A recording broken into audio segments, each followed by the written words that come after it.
आपल्या पाठीचा कणा ठीक आहे की नाही हे कळण्यासाठी MRI, एक्स-रे, मोठी मशीन हे सगळं नेहमीच लागेल असं नाही.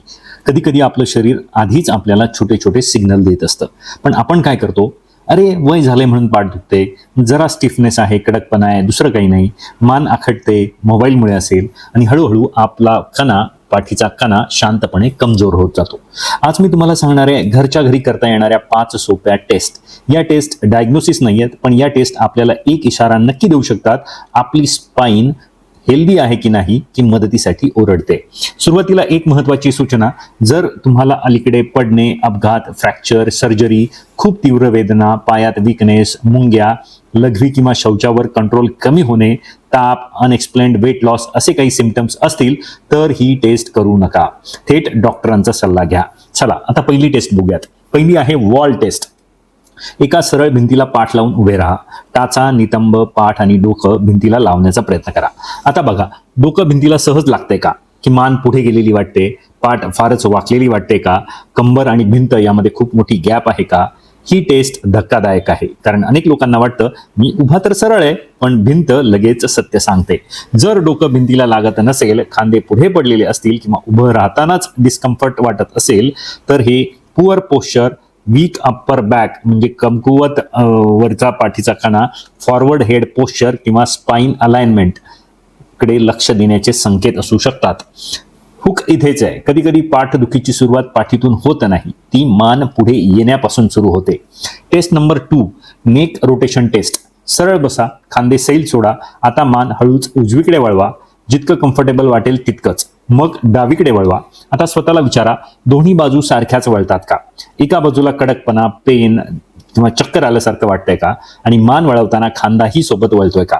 आश्चर्याची गोष्ट म्हणजे आजकाल अनेक लोकांची मान शरीराच्या वयापेक्षा जास्त वयस्कर झालेली असते. का? कारण मोबाईल पाहताना मान सतत खाली, टीव्ही पाहताना मान एकाच अँगलमध्ये, झोपताना उशी चुकीची, आणि मग सर्व्हायकल स्पाइन म्हणजे मानेचा कणा हळूहळू तक्रार करायला लागतो. ही टेस्ट करताना वेदना वाढली, हातात मुंग्या आल्या किंवा चक्कर आली तर टेस्ट तात्काळ थांबवा. Test number 3, chair sit to stand test. एका मजबूत खुर्चीवर बसा, दोन्ही पाय जमिनीवर ठेवा, हात छातीवर क्रॉस करा, आणि आता हात न वापरता खुर्चीवरनं उठा आणि पुन्हा बसा. हे 5 वेळा हळू आणि नियंत्रणात करा. आता लक्ष द्या, उठताना कंबर दुखते का? शरीर एका बाजूला झुकतंय का?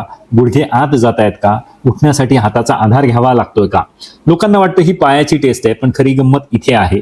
तुमचे हिप्स, थाईज आणि कोर कमजोर असतील तर त्याचा लोड थेट पाठीवर येतो, म्हणजेच पाय कमजोर आणि शिक्षा पाठीला. म्हणून स्पाइन हेल्दी ठेवायची असेल तर फक्त पाठ नाही, पाय, नितंब आणि पोटाचे मसल्स सुद्धा मजबूत असले पाहिजेत. Test number 4, sock test. ही टेस्ट खूप प्रॅक्टिकल आहे. खुर्चीवर बसा, एक पाय दुसऱ्या गुडघ्यावर ठेवा, जसं आपण मोजा घालताना करतो, आणि आता कल्पना करा की तुम्हाला मोजा घालायचा आहे. तुम्ही सहज पुढे वाकू शकता का? कंबर खेचल्यासारखी वाटते का? हिपमध्ये टाइटनेस आहे का? एका पायाला सोपं आणि दुसऱ्या पायाला कठीण वाटते का? ही टेस्ट खूप लोकांना सरप्राईज करते, कारण प्रॉब्लेम स्पाइनमध्ये वाटतो, पण कल्प्रिट म्हणजे गुन्हेगार हिपचा टाइटनेस असू शकतो. हिप जर स्टिफ असेल, म्हणजे नितंब जर आपलं कडक असेल, तर खाली वाकणं, चप्पल घालणं, बादली उचलणं, गाडीमध्ये बसणं या सगळ्या गोष्टी करताना पाठीवर एक्स्ट्रा प्रेशर येतो, म्हणजेच पाठीचा कणा ओरडतो, पण दोष कधी कधी नितंबाच्या जॉईंटमध्ये असतो. जर ही टेस्ट करताना शार्प पेन आला, कमरेत विजेसारखा झटका बसला किंवा पायात मुंग्या आल्या तर लगेच थांबा. Test number 5, straight leg raise awareness taste.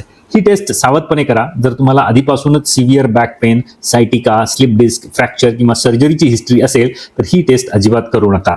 पहिल्यांदा पाठीवर झोपायचं आहे. एक पाय सरळ ठेवा, दुसरा पाय गुडघा न वाकवता हळूच वर उचला, जितकं कम्फर्टेबल वाटेल तितकंच. आता लक्ष द्या, फक्त मागच्या मांडीला स्ट्रेच वाटतोय का, की कमरेपासून नितंब, मांडी, पोटरी किंवा पायापर्यंत शूटिंग पेन जातोय, मुंग्या येत आहेत का? दोन्ही पायामध्ये खूप फरक आहे का? साधा हॅमस्ट्रिंग स्ट्रेच आणि नर्व पेन यामध्ये फरक असतो. हॅमस्ट्रिंग स्ट्रेच म्हणजे मागच्या मांडीला ताण, पण जर वेदना कमरेतून पायाखाली प्रवास करत असेल तर तो सायटिका नर्व इरिटेशनचा सिग्नल असू शकतो. आणि इथेच महत्वाचा पंच आहे. काही लोकांना वाटतं माझी पोटरी दुखते, पण त्याचं मूळ कमरेच्या कण्यात असू शकतं.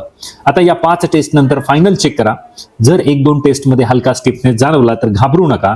वय, कमी हालचाल, चुकीची बसण्याची पद्धत, जास्त मोबाईलचा वापर, कमकुवत मसल्स यामुळे स्टिफनेस येऊ शकतो. पण जर हा पेन वारंवार येत असेल, पायात मुंग्या येत असतील, विकनेस वाटत असेल, चालताना बॅलन्स बिघडत असेल किंवा पेन काही आठवड्यांपेक्षा जास्त टिकत असेल तर घरगुती उपाय करत बसू नका. डॉक्टर किंवा फिजिओथेरपिस्टचा सल्ला घ्या.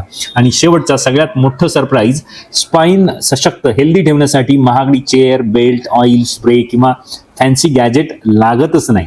सुरुवात होते 4 साध्या गोष्टींनी. दररोजचं चालणं, नियमित चालणं, खाडा न करता चालणं, दर 30-40 मिनिटांनी खुर्चीतनं उठणं आणि थोडा वॉक घेणं, कोर आणि हिप मसल्स, कोर म्हणजे पोटाच्या वरचे मसल्स, हिप म्हणजे नितंबाचे मसल्स मजबूत ठेवणं आणि मोबाईल पाहताना मान खाली न लोंबकळू देणं.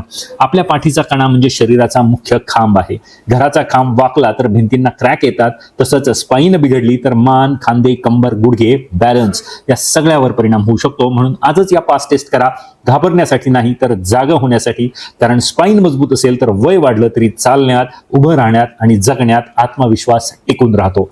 मंडळी, हा व्हिडिओ उपयोगी वाटला असेल, आवडला असेल तर लाईक करा, तो जास्तीत जास्त शेअर करा तुमच्या फॅमिली ग्रुपमध्ये, मित्रांच्या व्हॉट्सअप ग्रुपमध्ये. कारण हे मणक्याचं दुखणं हे हळूहळू वाढत जातं आणि जर वेळेस आपल्याला कळलं तर आपण बिनखर्ची इलाज चालू करू शकतो. नंतरचे महागडे इलाज करायची गरज उरणार नाही. कारण अनेकांची पाठ दुखते पण पाठीचा कणा मदत मागतो हे कळतच नाही. आणि आपण जर गोल्ड एज ज्ञान या चॅनलवर नवीन असाल तर या चॅनलला सबस्क्राईब करा आणि तुमची काही प्रतिक्रिया प्रतिसाद असेल तर कमेंट करून पण सांगा.